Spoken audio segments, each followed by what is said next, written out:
A Mulher de Preto, conto de Machado de Assis. Esse é o 12º vídeo. Estamos na sexta parte deste conto. Madalena estava na sala acompanhada de um filho, ninguém mais. Eram 9h30. Viria eu cedo demais? Perguntou ele à dona da casa. O senhor nunca vem cedo. Estevão inclinou-se, Madalena continuou. Se me acha só, é porque, tendo enfermado um pouco, mandei desavisar as poucas pessoas que eu havia convidado. Ah, mas eu não recebi. Naturalmente, eu não lhe mandei dizer nada. Era a primeira vez que o convidava, não queria por modo algum arredar de casa um homem tão distinto. Essas palavras de Madalena não valiam coisa alguma, nem mesmo como desculpa, porque a desculpa é fraquíssima. Não valiam coisa alguma, quer dizer, não explicavam nada, né? É só uma desculpinha aí esfarrapada, né? Estevão compreendeu logo que havia algum motivo oculto. Seria o amor? Estevão pensou que era, e doeu-se, porque, apesar de tudo, sonhara uma paixão mais reservada e menos precipitada. Não queria, embora lhe agradasse, ser objeto daquela preferência. Repare o seguinte, né? Ele sonhara uma paixão mais reservada e menos precipitada. Então ele tinha aquela imagem, provavelmente a imagem dos livros, né? Que primeiro eles iriam passar muito tempo juntos, e aí depois haveria somente aquele olhar que meio que escapou da mulher, e aí os olhares deles se cruzariam, e assim por diante. E quando ele chega, ele já recebe de bofetada, assim, um encontro sozinho com ela, né? Então não queria, embora lhe agradasse, ser objeto daquela preferência, e mais que tudo achava-se embaraçadíssimo diante de uma mulher a quem começava a amar e que talvez o amasse. Que lhe diria? Era a primeira vez que o médico achava-se em tais apuros. Há toda a razão para supor que Estevão naquele momento preferia estar 100 léguas distante. E contudo, longe que estivesse, pensaria nela. Madalena era excessivamente bela, embora mostrasse no rosto sinais de longo sofrimento. Era alta, cheia, tinha um belíssimo colo, magníficos braços, olhos castanhos e grandes, boca feita para ninho de amores. A descrição bem romântica, né, dela. Magníficos braços, olhos castanhos e grandes, boca feita para ninho de amores. Naquele momento trajava um vestido preto. A cor preta ia-lhe muito bem. Estevão contemplava aquela figura com amor e adoração.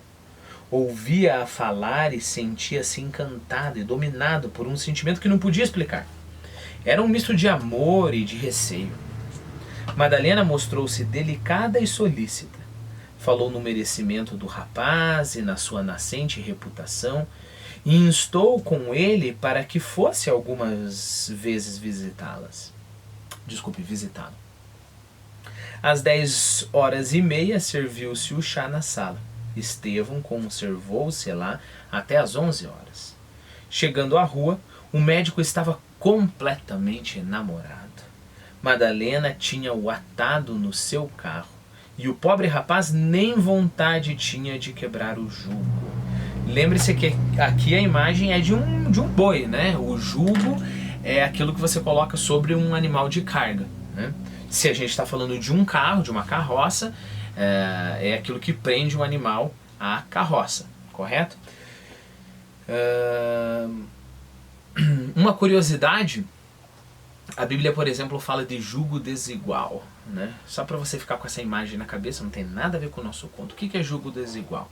Jugo desigual, para uma pessoa da igreja, é um crente namorando ou se casando ou tendo um relacionamento com aquele que não é crente, né? Ou seja, um cristão e um não cristão. Por quê? Qual que é a imagem de jugo desigual? Imagine que você tem 2 bois, né? E cada boi os 2 estão puxando uma carroça, que seria o casamento, o relacionamento. E cada um quer ir para uma direção, né? Então você tem um jugo que uniria esse animal, essa peça, né, provavelmente madeira, sei lá, que uniria esses animais para que eles puxassem a carroça. Mas como o jugo é desigual, cada um está indo para um lado, não dá certo, né? Claro, de acordo com essa visão. Bom, então tenha isso em mente, para você ter em mente o sentido literal de jugo, né?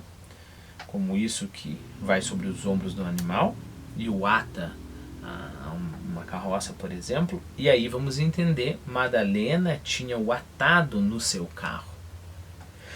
E o pobre rapaz nem vontade tinha de quebrar o jugo. Estava lá carregando aquele amor e nem se revoltava com isso. Caminhando para casa, ia ele formando projetos. Via-se casado com ela, amado e amante, causando inveja a todos, e mais que tudo, feliz no seu interior. Quando chegou a casa, lembrou-se de escrever uma carta, que mandaria no dia seguinte a Menezes. Escreveu 5 e rasgou-as todas. Afinal, redigiu um simples bilhete nesses termos: meu amigo, você tem razão. Na minha idade cresce, eu creio e amo. Nunca o pensei. Mas é verdade, amo. Quer saber a quem? Hei de apresentá-lo em casa dela. Há de achá-la bonita. Se o é. A carta dizia muita coisa a mais. Era tudo, porém, uma glosa do mesmo mote.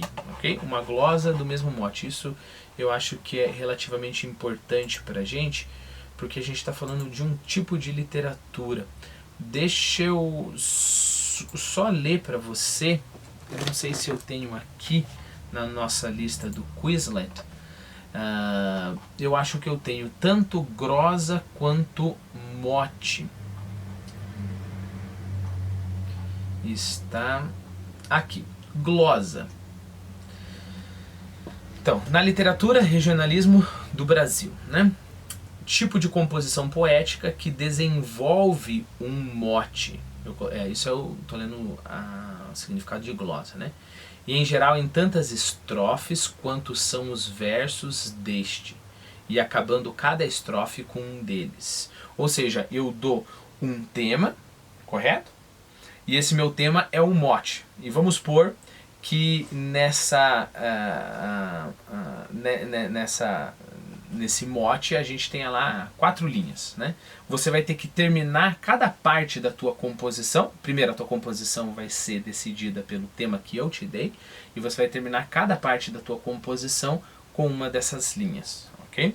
Então deixa eu ler novamente a definição para ficar claro isso que eu parafraseei, né? Tipo de composição poética que desenvolve um mote. Então, percebeu que funciona como se fosse um resumo, né?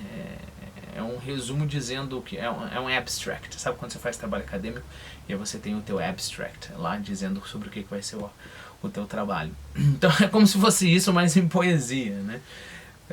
Mal comparado. Então você tem lá o mote, em geral, com tantas estrofes quanto são os versos deste, e acabando cada estrofe com um deles, ok?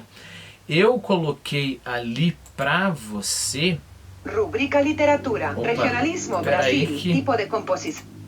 O Quizlet, quando a gente clica, ele lê ele lê o que está escrito, e nesse caso ele está lendo em espanhol. Mas eu coloquei um link, na verdade eu não lembro qual que é esse link, eu só vou abrir aqui para eu poder comentar com você. Se eu não me engano é isso. Eu achei esse blog, eu achei bem interessante. Achei que o cara escreve com bastante personalidade, um tal de Braulio Tavares. Provavelmente ele deve ser mais ou menos conhecido pelo tanto de posts que ele tem. Eu não conhecia. E ele tem personalidade explicando a glosa, o mote, e eu achei bem legal. Ele colocou um exemplo ali, e ele faz uma brincadeira com um dos contos do Machado de Assis, ok? ele, num dos contos, se eu não estou enganado, mas leia, eu recomendo fortemente que você leia pelo menos essa página do blog dele. Num dos contos do Machado de Assis, se eu não me engano, alguém menciona só uma glosa e a gente não sabe qual que é, né? E aí ele tenta fazer imaginando qual seria, né? E mostra como que esse tipo de arte funciona. Não é uma arte trabalhada, é mais ou menos como, sei lá, batalha de rapper, né? Os caras, eles bolam na hora e vão falando. Então é interessante, bem interessante. Bom, aqui, é claro, a carta dizia muitas coisas, era tudo, porém, uma glosa do mesmo mote, né? Então aqui a gente está falando que é só um resuminho do que ele ia desenvolver depois. Estevão voltou à casa de Madalena e as suas visitas começaram a ser regulares e assíduas. A viúva usava para com ele de tanta solicitude que não era possível duvidar do sentimento que a dirigia. Pelo menos Estevão assim o pensava. Achava-se quase sempre só e deliciava-se em ouvi-la. A intimidade começou a estabelecer-se.